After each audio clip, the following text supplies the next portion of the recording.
इस कहावत को आपने अनेक बार सुना होगा कि भारत अमीर देश है लेकिन इसमें गरीब लोग रहते हैं। आपने ये भी सुना होगा कि कभी भारत सोने की चिड़िया हुआ करता था या फिर यहाँ दूध दही की नदियां बहती थी। तो फिर ऐसा क्या हो गया जिसने यहाँ के अमीर लोगों को गरीब बनाकर रख दिया?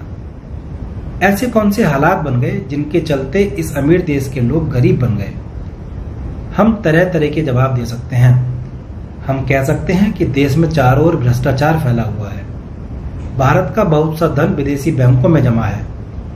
हम देश के राजनीतिज्ञों को दोष दे सकते हैं, व्यवस्था को कसूरवार ठहरा सकते हैं या फिर कोई और कारण गिनवा सकते हैं, लेकिन सच्चाई ये नहीं है।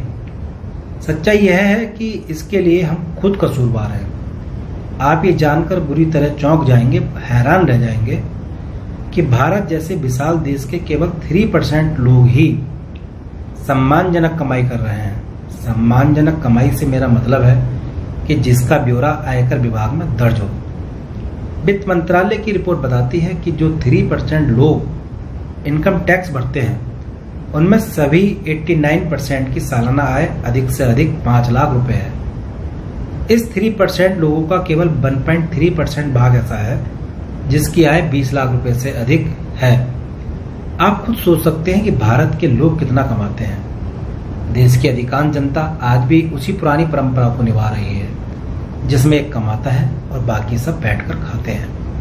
नतीजा यह है कि आज देश इतना कर्जदार हो गया है कि यहाँ जन्म लेने वाला बच्चा 33,000 रुपए का कर्जा लेकर पैदा होता है। दूसरी ओर जापान जैसा छोटा सा देश प्राकृतिक आपदाओं से ग्रस्त। यहाँ यह आपदाएं कभी कभी जिसका सब कुछ खत्म कर डालती हैं, लेकिन ये फिर वैसा का वैसा हो जाता है। कारण सिर्फ एक है, वहां बच्चे से लेकर बुजुर्ग तक सभी काम करते हैं।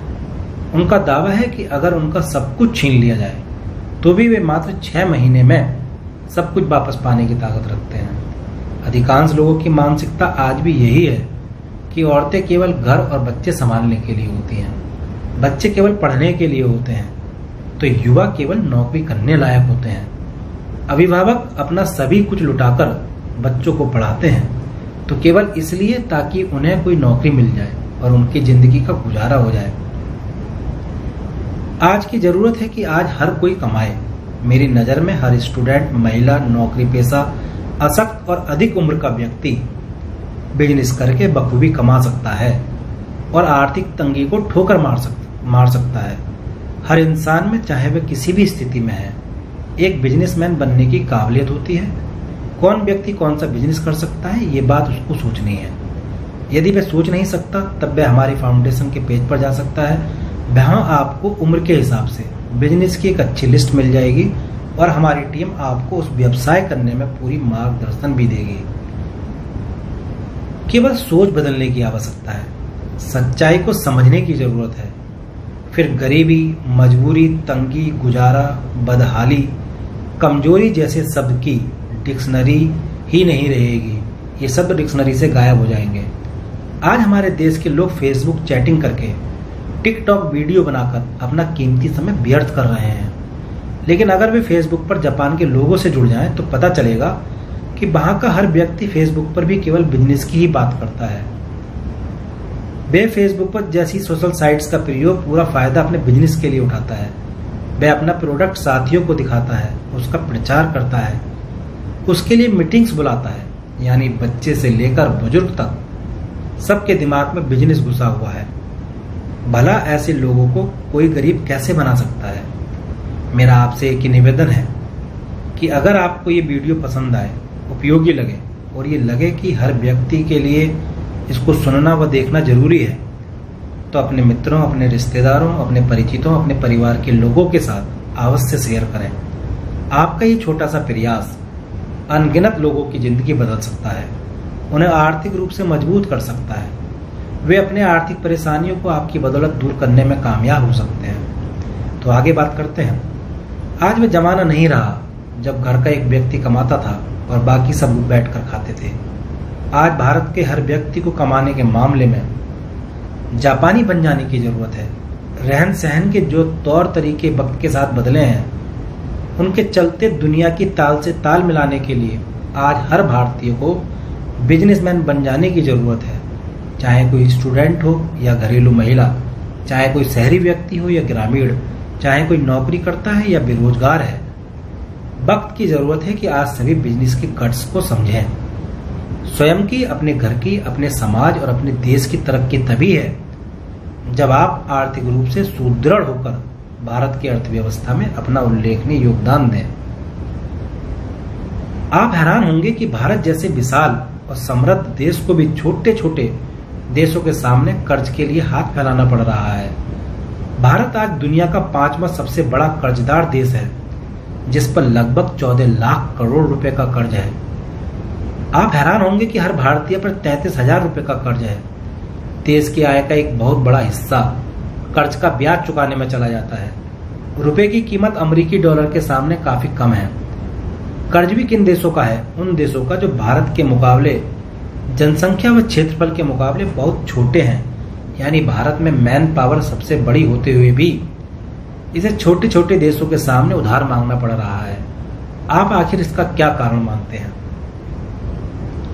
जवाब में न जाने आप कितने कारण गिनवा देंगे, लेकिन मैं सिर्फ एक ही कारण मानता हूं, और वह है देश के व्यावसायिक और वित्तीय शिक्षा का अभाव।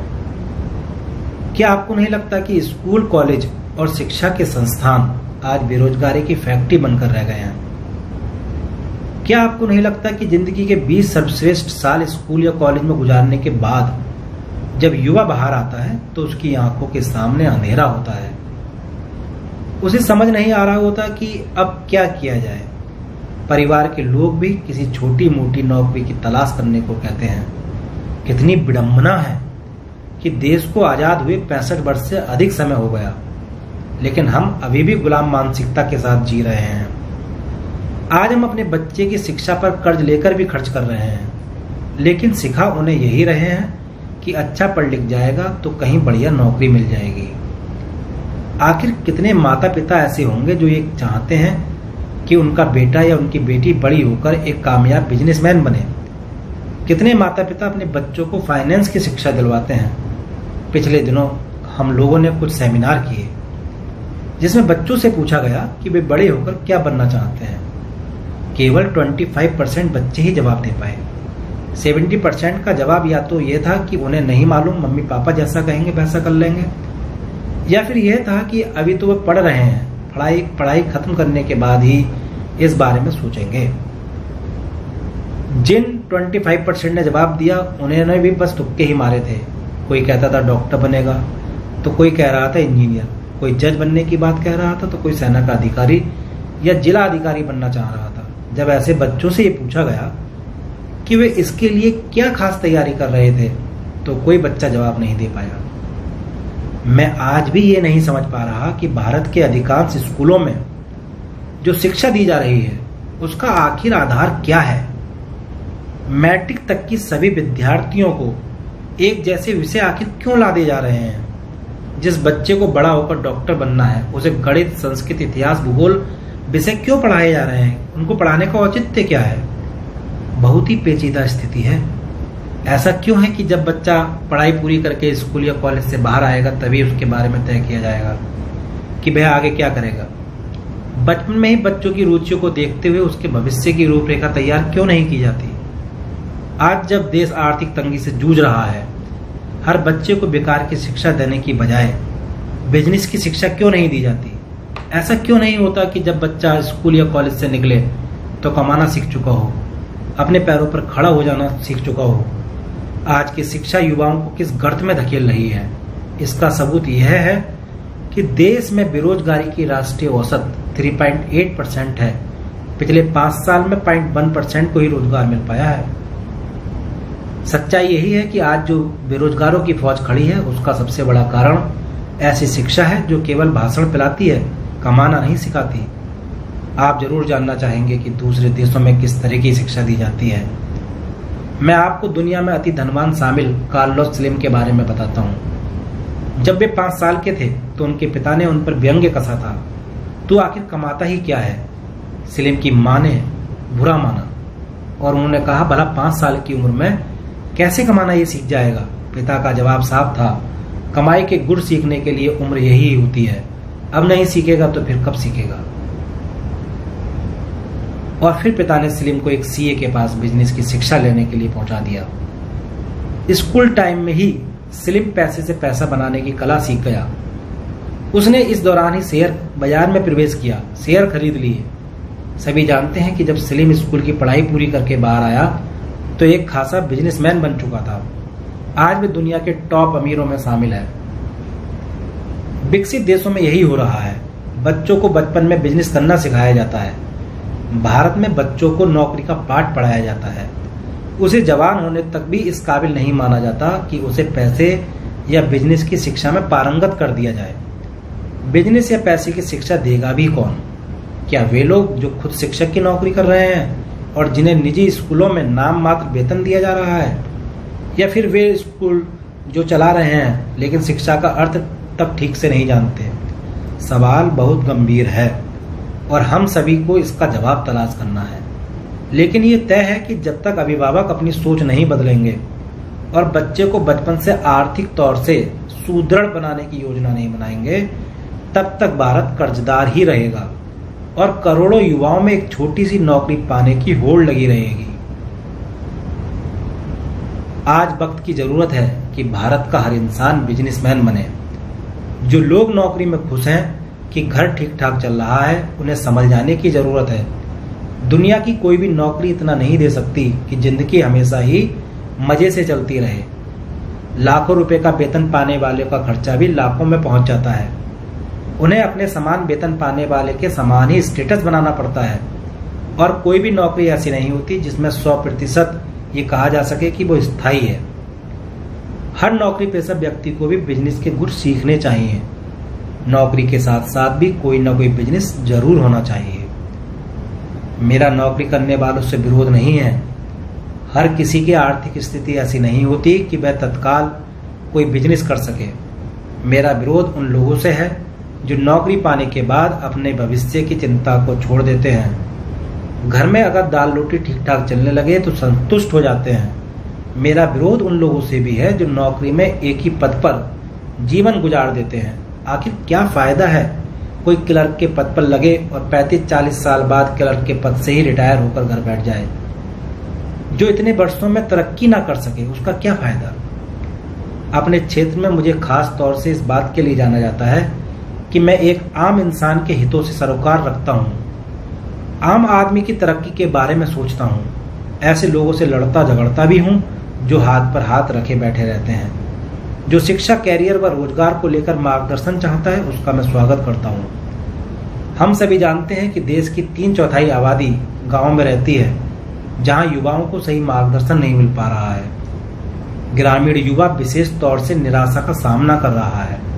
खेती की जमीन जैसे जैसे कम हो रही है, वह शहर की तरफ भाग रहा है, नौकरी की तलाश कर रहा है। ग्रामीण युवतियां भी कोई व्यवसाय करना चाहती हैं। शिक्षा के नाम पर सर्टिफिकेट व डिग्रियां तो उनके पास हैं, लेकिन समझ में नहीं आ रहा कि उनको क्या किया जाए।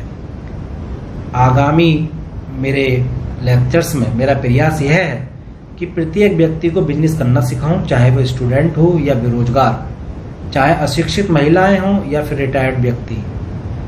सच्चाई यह है कि पैसा कमाना तो हर कोई चाहता है, लेकिन समझ नहीं आता कि कैसे कमाया जाए। जिसके पास बिजनेस के लिए पूंजी है, धन है, वह भी नहीं कर पा रहा है, और जिसके पास नहीं है वह भी नहीं कर पा रहा है। दूसरी तरफ अगर प्रयास किया जाए तो हर व्यक्ति बिजनेसमैन बन सकता है। बिल्कुल कम पूंजी से भी, छोटे स्तर से भी बिजनेस खड़ा किया जा सकता है। मैं जो विनम्र प्रयास करने जा रहा हूँ, उसमें आप सब जब सहयोग देंगे तो हम सभी की दिशा व दशा बदल जाएगी। आज वक्त की मांग है कि भारत का हर व्यक्ति बिजनेसमैन बन जाए। उसे बिजनेस की समझ हो, वित्तीय शिक्षा का ज्ञान हो और अपनी आर्थिक स्थिति को मजबूत बनाने की ललक हो। हमें अपने बच्चों के दिमाग से सिर्फ नौकरी की मानसिकता निकालनी होगी। उन्हें एक उद्यमी के लिए तैयार करना होगा। उन्हें बचपन से ही बिजनेस की शिक्षा दिलवानी होगी, ताकि जब वे स्कूल या कॉलेज की पढ़ाई करके निकलें तो उन एक अच्छे बिजनेसमैन बन चुके हों।